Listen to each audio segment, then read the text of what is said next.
We are glad to welcome you on the Hard Reset YouTube channel, and today I'll show how you can turn off DJI Mini 3 Pro.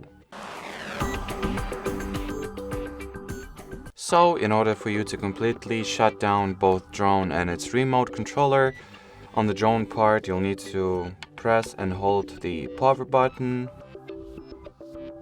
until you simply see your drone is shut down or powered off completely. Now you can see this status lights, they do not blink, they will just, deactivated. So are all those lights as well, which means that the drone has been powered off successfully. As far as the remote controller goes, you just need to press this button or just hold it until you'll see shutting down on your screen. Or actually, yeah, you'll need to press this button and then hold it.